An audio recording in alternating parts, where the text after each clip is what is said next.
જુનાગઢ ખાતે આમ આદમી પાર્ટી દ્વારા જે નીટની પરીક્ષા રદ કરવામાં આવી છે એમને લઈને એક પ્રેસ કોન્ફરન્સનું આયોજન કરવામાં આવ્યું. એમાં ઉપસ્થિત તમામ મીડિયા મિત્રોનો આભાર માનું છું. મારી સાથે સૌરાષ્ટ્ર ઝોનના પ્રમુખ ભાઈ રાજુભાઈ બોરખતરિયા પણ ઉપસ્થિત છે, ભાઈ પ્રવીણભાઈ પણ ઉપસ્થિત છે. મહત્વની વાત એ છે કે જે નીટની પરીક્ષાની અંદર પેપર લીક થયું અને એના કારણે પરીક્ષા રદ થઈ, આ મુદ્દો એટલો બધો ગંભીર મુદ્દો છે કે અંદાજિત 23 લાખથી વધુ એટલે કે 22,79,000 જેટલા વિદ્યાર્થીઓએ નીટની એક્ઝામ કન્ડક્ટ કરેલી.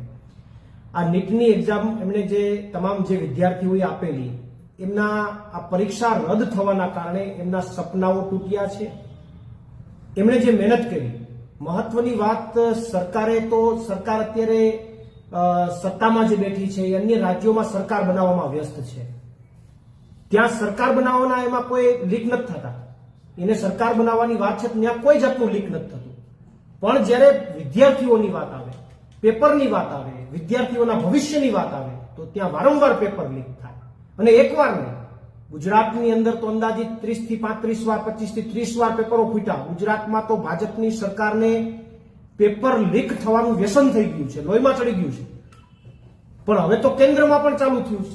નીટની એક્ઝામની જ વાત કરીએ તો 2017, 2021, 2024, 2026 વારંવાર પેપરો ફૂટે છે.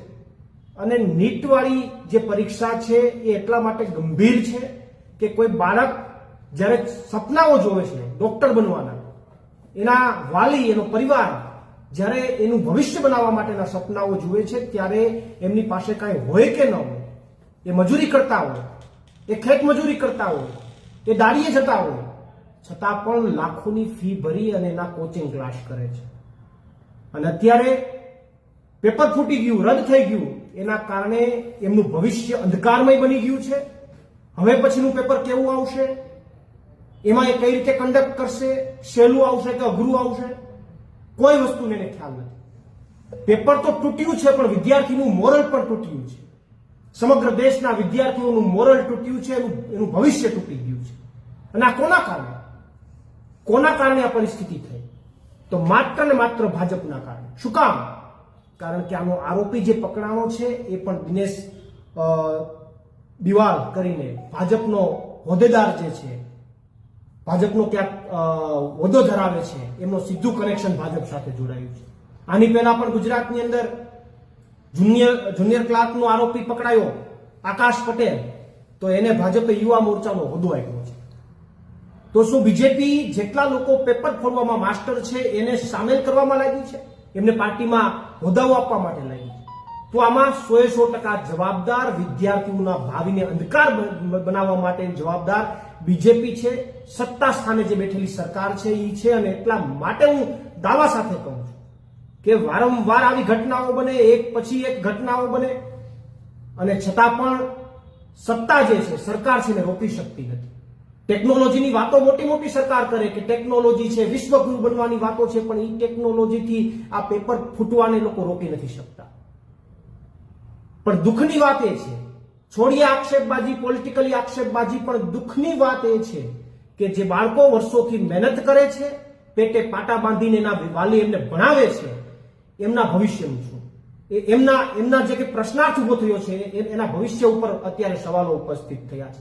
2 વર્ષ સુધી મહેનત કરે અને પેપર ફોડનાર 2 જ કલાકમાં એના ભવિષ્યને અંધકારમય બનાવી દે છે. પણ છતાં પણ સમગ્ર દેશના યુવાનો અને સમગ્ર દેશના વિદ્યાર્થીઓ કેમ બહાર નથી આવતા? સૌથી મોટો ચર્ચાનો વિષય છે, સૌથી મોટો મહત્વનો વિષય છે. નવનિર્માણ જેવા આંદોલનો આ ગુજરાતમાં થયા, વિદ્યાર્થીઓએ આખી તાસીર બદલી નાખી ગુજરાતની. પણ આજે 22 લાખથી પણ વધારે ભારતના વિદ્યાર્થીઓનું ભાવિ અંધકારમય બને, તો કેમ મારા ભારતનો, મારા દેશનો વિદ્યાર્થી બહાર ન આવે? કેમ મારા દેશનો વાલી બહાર ન આવે? કેમ ચૂપ? કેમ સોશિયલ મીડિયામાં માત્ર ને માત્ર પ્લેટફોર્મ ઉપર વાતો થાય છે? બહાર આવવું પડશે, લડવું પડશે, અવાજ ઉઠાવવો પડશે. આ ગાંધી અને સરદારના ગુજરાતની વાત કરીએ કે ભગતસિંહની વાત કરીએ, જ્યારે આ દેશને આઝાદ કરવાની વાત હતી ત્યારે તમામ લોકોએ અન્યાય સામે લડવું પડ્યું હતું. ત્યારે હું ગુજરાતના વિદ્યાર્થીઓને, સમગ્ર દેશના વિદ્યાર્થીઓને આહવાન કરું છું કે તમારી સાથે જે અન્યાય થયો છે એના માટે તમારે બહાર નીકળવું પડશે. પેલા નવનિર્માણ જેવા આંદોલનો થયા છે અને અત્યારના યુવાનો સોશિયલ મીડિયા ઉપર આંદોલનો કરી રહ્યા છે. એનું કારણ આજની પરિસ્થિતિ છે કે વારંવાર પેપર ફૂટે છે. તો બહાર નીકળવું પડશે, આંદોલનો કરવા પડશે, અન્યાય સામે લડવું પડશે અને એમાં આમ આદમી પાર્ટી તમારી સાથે ઊભી છે અને સાથે તો ઊભી છે. પણ આજે આ પ્રેસ કોન્ફરન્સના માધ્યમથી અમે આ નીટનું જે પેપર ફૂટ્યું છે એના માટે આમ આદમી પાર્ટી એક આગામી પ્રોગ્રામ જાહેર કરે છે. નીટ સત્યાગ્રહ કરીશું. નીટ સત્યાગ્રહના માધ્યમથી અમે ગુજરાતની અંદર આ જે પેપર ફૂટ્યું છે એના અન્યાયની સામે અમે લડવા માટેનો એક પ્રોગ્રામ જાહેર કરી રહ્યા છે. આગામી 1-2 દિવસની અંદર આમ આદમી પાર્ટી સીવાયએસએસ અને યુથ વિંગની આગેવાનીમાં ભાઈ શ્રી ધાર્મિકભાઈ અને બ્રિજરાજભાઈની આગેવાનીમાં એક કાર્યક્રમ આપશે અને એક કાર્યક્રમની અંદર વિદ્યાર્થીઓને સાથે લેવામાં આવશે. આમ આદમી પાર્ટીના કાર્યકર્તાઓ, સીવાયએસએસ અને યુથ વિંગના કાર્યકર્તાઓ જોડાશે અને આ કાર્યક્રમની અંદર વિદ્યાર્થીઓ શહેરમાં કે ગ્રામ્ય વિસ્તારોમાં અલગ અલગ જગ્યાએ ગુજરાતમાં ઠેર ઠેર 4 રસ્તાઓ ઉપર ભેગા થઈ અને જાળમૂડી વેચવાનો કાર્યક્રમ કરશે. સાંકેતિક વિરોધ નોંધાવશે. શું કામ જાળમૂડી વેચવાનો કાર્યક્રમ? શું કામ? કારણ કે વિદ્યાર્થીઓના સપના હતા ડોક્ટર બનવાના, વાલીઓના સપના હતા ડોક્ટર બનવાના. આ નીટની પરીક્ષા રદ થવાના કારણે એના સપનાઓ રોડાઈ ગયા છે.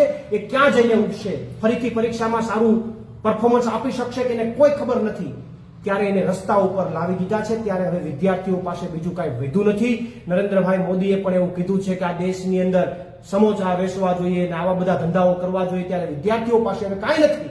ત્યારે 4 રસ્તાઓ ઉપર જાળમૂડી વેચી અને વિરોધ નોંધાવી અને સાંકેતિક વિરોધ નોંધાવશે અને સરકારને એક મેસેજ આપશે કે તમારા કારણે, તમારી અણઆવડતના કારણે, તમારા હોદ્દેદારોના કારણે, તમારી ભૂલના કારણે અમે આજે રસ્તા ઉપર આવી ગયા છીએ. અમારી પાસે કંઈ વધ્યું નથી. એટલે જાળમૂડી વેચી અને કંઈક 2-5 રૂપિયા કમાઈએ તો મારા પરિવારનું ગુજરાન ચલાવી શકીએ. આવો સાંકેતિક વિરોધ ગુજરાતના વિદ્યાર્થીઓ આમ આદમી પાર્ટી સાથે, સીવાયએસએસ અને યુથ વિંગની સાથે રહીને નોંધાવશે. આ અમારો આગામી કાર્યક્રમ છે.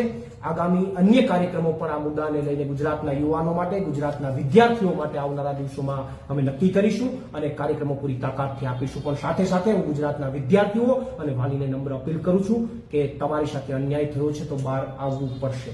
પ્રવીણ રામ, પ્રદેશ ફ્રન્ટલ અધ્યક્ષ, આમ આદમી પાર્ટી.